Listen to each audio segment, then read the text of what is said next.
Halo teman-teman, dengan saya Innova Melisa. Hari ini saya mau share resep yang praktis banget. Nah, pertama kita siapkan sayurnya. Di sini saya pakai wortel. Dikupas dulu ya teman-teman. Kupasnya paling gampang pakai ini. Ini namanya peeler. Jadi kalau kupas wortel nih bakal cepet kalau pakai alat kayak gini. Harganya nggak mahal kok, sekitar berapa ya? 10.000 kali ya. Kalau teman-teman kesulitan, linknya udah saya taruh di deskripsi video ini ya teman-teman. Terus saya juga siapkan sayuran lain seperti tomat. Oh iya, supaya nanti matangnya merata dan oke, saya potong tipis-tipis dan saya potong kecil-kecil, bentuknya itu korek api ya teman-teman. Kenapa?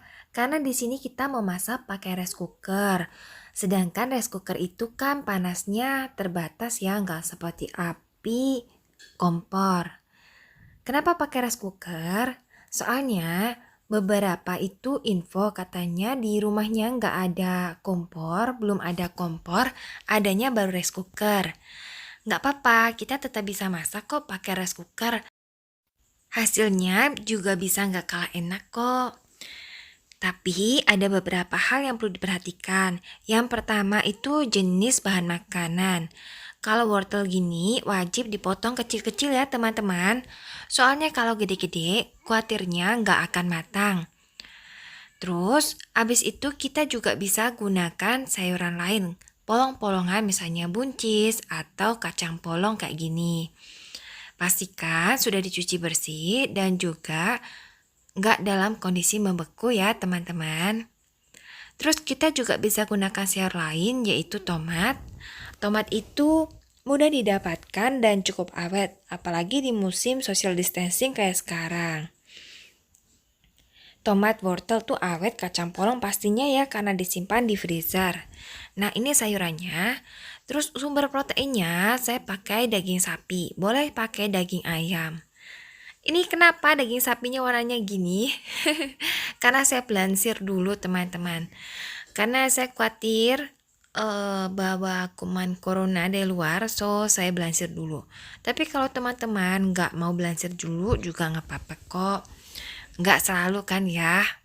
Dan selama penyimpanannya rapat banget, terus tangannya cuci tangan bersih terus kita kan sudah dewasa juga, jadi pemasakannya juga pastinya dipastikan matang.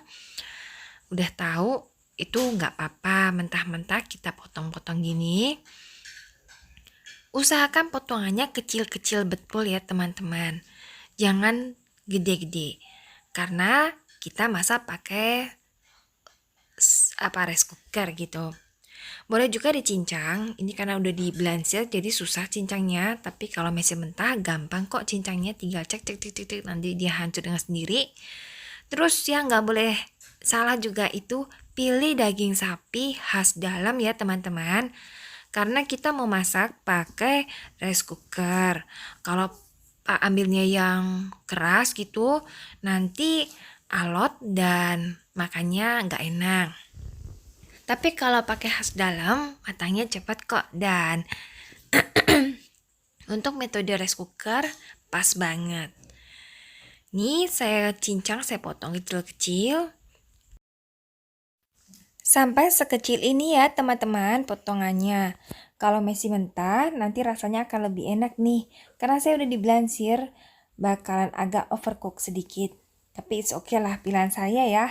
Terus saya kasih kecap manis 1 sendok makan, saus tiram 1 sendok makan, saus Inggris setengah sendok makan untuk 100 gram daging sapi.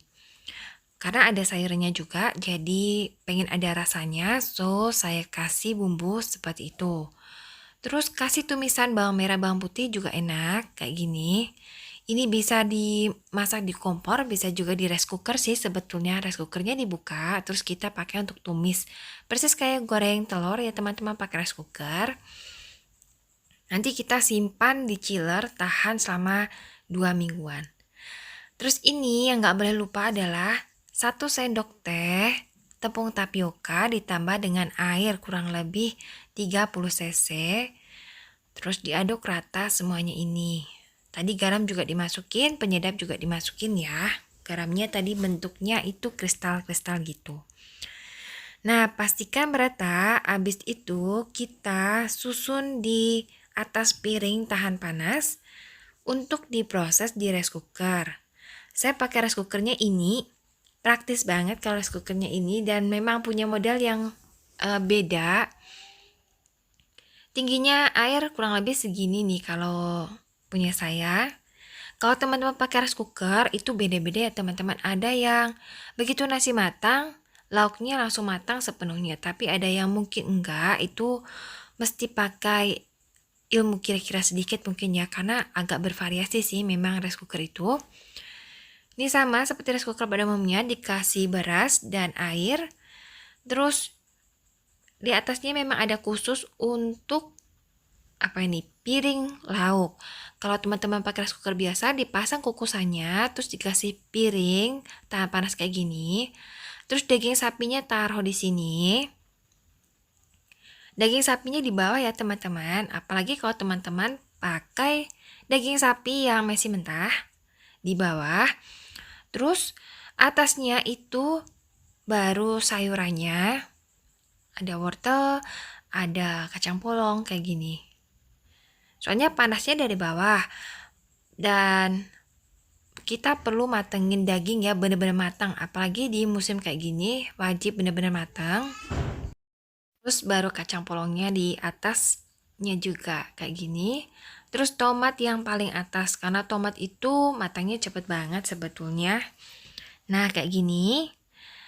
Nah, ditata kayak gini, terus dinyalakan di rice cookernya. Kalau rice cooker tipe ini ditutup dulu kayak gini. Terus ditutup lagi dengan penutupnya. Terus dinyalakan.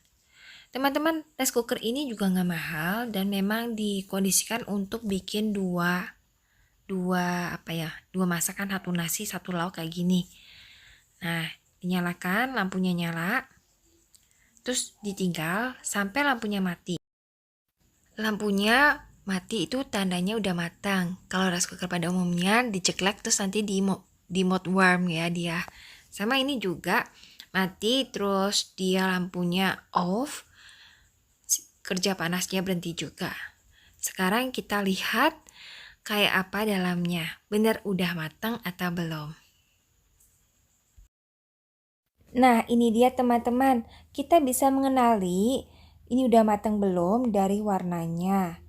Warnanya daging tentunya akan jadi coklat yang nggak merah lagi. Apalagi kalau teman-teman tadi nggak pakai blansir, pastinya warnanya jadi coklat matang kayak gitu. Terus kalau teman-teman gunting dalamnya udah nggak pink berdarah gitu, pastinya udah nggak kayak gitu. Terus wortelnya juga tampak berubah warna, kacang polongnya juga berubah warna. Kalau dicicipin pastinya udah mateng ya teman-teman. Nah, sebetulnya dari lihat wortel aja udah kelihatan sih kalau ini udah matang. Karena kita pakai daging sapi khas dalam. Tapi kalau pakai daging sapi yang bagian lain, saya nggak yakin udah matang. Kalau khas dalam itu memang cepet banget matangnya. Jadi rekomen banget pakai daging sapi khas dalam. Daging ayam juga cepet banget matangnya. Jadi nggak usah khawatir masak masakan ini pakai daging ayam atau daging sapi khas dalam ya teman-teman. Sekarang kita lihat nasinya teman-teman. Ini diambil dulu, panas. Nah, ini nasinya. Dari teksturnya udah kelihatan ya, dia itu pulen dan enak banget. Kunci untuk masak nasi yang pulen dan enak itu, airnya harus pas dengan jumlah nasinya. Kalau nasinya tingginya itu 2 cm, 1 cm gitu ya, karena ini porsi kecil. 1 cm, airnya itu setengah cm lebih tinggi daripada nasinya. Ada sih beras yang nggak berani air, ada yang butuh air banyak juga ada. Jadi mesti disesuaikan juga dengan berasnya.